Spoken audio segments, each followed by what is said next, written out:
Okay, hi Virgos, and welcome to your March 2021 General Tarot Forecast. This is Sky here to talk to you about the energies coming in for your sign in the month of March. Progress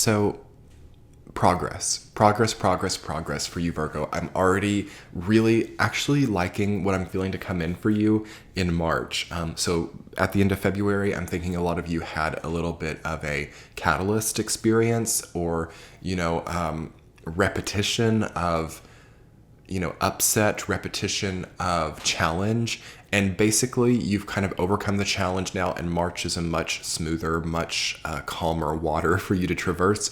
But it is a water nonetheless. We're in Pisces season. That's your axis. So this is one of the most activated times of the year for you in the beginning of March up until March 20th.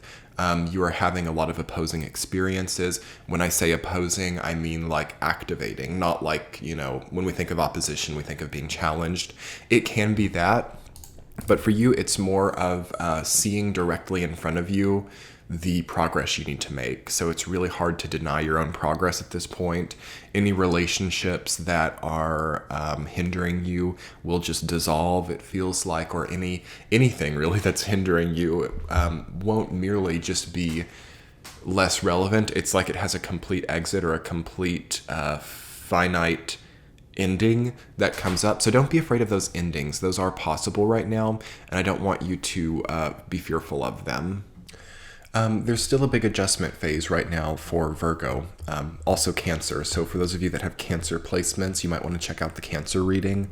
But this Aquarius energy is not super intuitive for Virgo, but you're getting there. And I think that this month is going to cause a big change in fortune, a big change in life experience that is helpful. Okay, you've got Wheel of Fortune, Two of Wands, Three of Wands, Judgment, Two of Cups, a lot of cards that deal with nice, receptive, optimism, benevolence, abundance in your life. So I think that Virgo needs to not be afraid and needs to not fear the impulses that they're having while seeing the permanence of them, the permanence of the impulse, the permanence of your broader horizon that is opening up right now.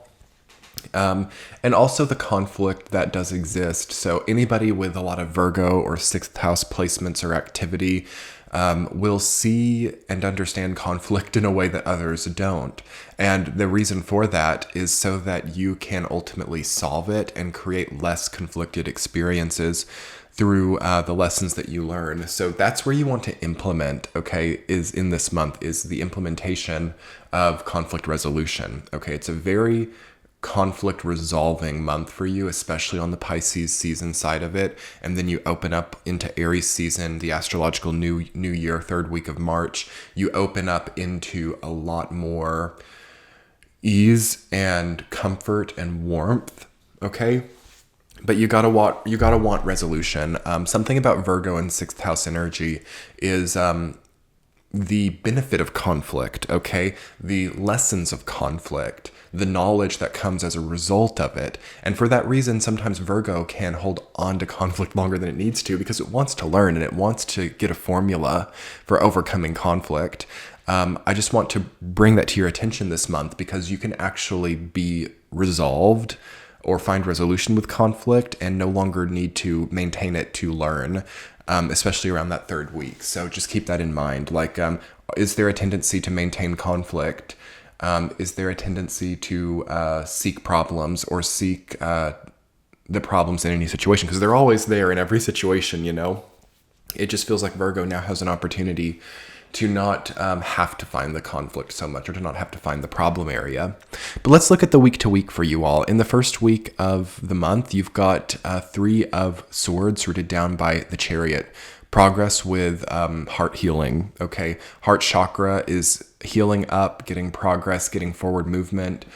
So that means that you might have new love in your life. You might have new things that you love, new pursuits that you love, new hobbies, new experiences that heal your broken heart that you might have.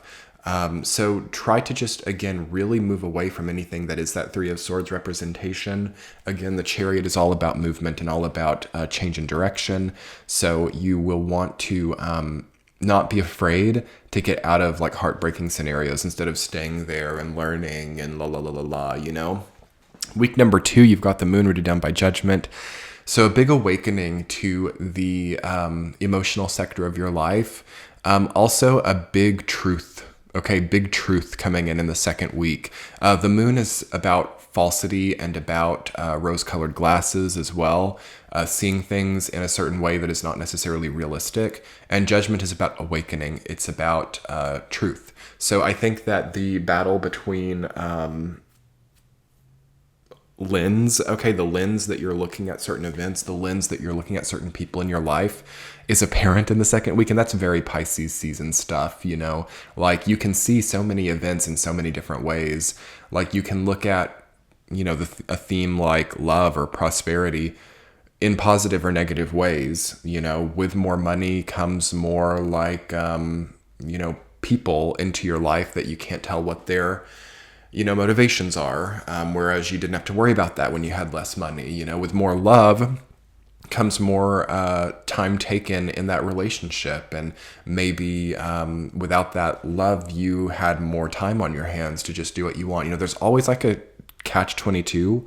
The catch-22 is a big thing right now with Aquarius playing such a big role with Jupiter and Saturn and Mercury being in Aquarius. So there is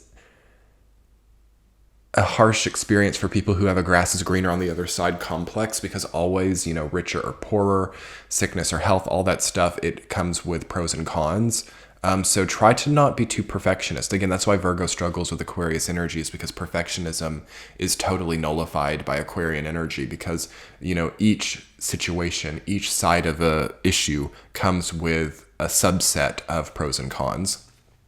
And trying to see that is the best thing for Virgo right now, and just accept, okay, regardless of circumstance, there's going to be a subset of pros and cons, and my perfectionism or my formulaic nature as a sign needs to more so channel out through a broader understanding of the realities of life, and that perfection is not a part of this life, regardless of how pristine or non-pristine certain situations are.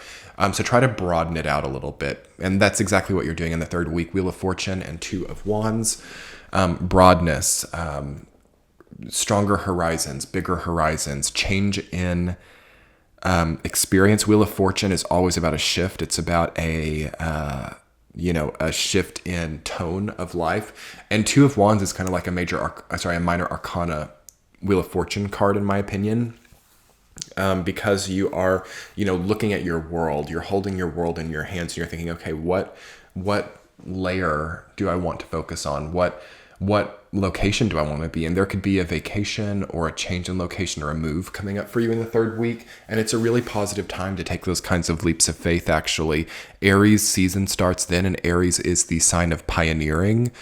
So for Virgo, it feels like you're very supported to experience a new way of some kind, and to pioneer maybe just a new level of calmness or a new level of self-assuredness that you can, regardless of circumstance, navigate the subset of pros and cons. Week number 4, you've got the Three of Wands rooted down by Two of Cups. So perhaps meeting new people or meeting yourself halfway. There's a bit of a helping hand for you in the fourth week. So if you need any assistance, or if you need a third-party objective viewpoint, the fourth week of March is the time to find that. And also, again, the theme of new horizons coming up in the entire month of March, but especially that third and fourth week. Two of Wands, Three of Wands, Wheel of Fortune. You really are looking into a totally new sector, a totally new sphere.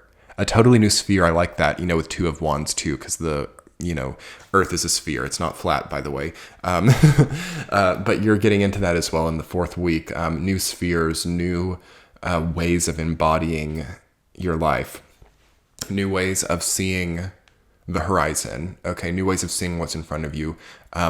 Also, what is holding you up as you look at that new horizon?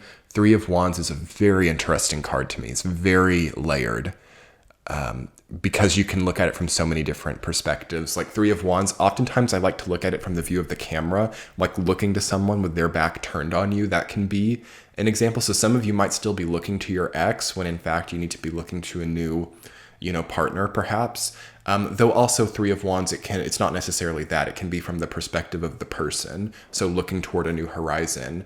But I always like to notice how they're holding on to something. They're holding on to that staff, okay? So it's kind of like they're maybe not totally self-sufficient, or there's something that they're relying on to distribute their weight as they look to the new horizon. So that's a big part of Three of Wands, is it's like, what in your life have you created to support you while you have the security to look to the new horizon? So don't feel like you have to destroy or dissolve all your security in your life in order to do that. I think that Virgo still needs more time in their previous situation. And yeah, maybe there's a little bit of a lag or a delay going on in that case. But I think that a lot of Virgos aren't necessarily needing to have a totally revamped life or a totally reformed life, because you're still leaning on something from your past, and that's not a bad thing in the 4th week. But nonetheless, you've still got to be looking to those new horizons, doing that at the same time. Good thing you're a mutable sign. You can do it. Anyway, Virgo, that's going to conclude your general for this month. I'm going to put together an extended for you on Patreon, where we'll look at a central theme and 2 supporting themes and get, a broader look at the month. If you haven't checked out the Patreon page yet, do come and check it out. You can totally cancel your membership at any time. You can totally, see if you like it or not.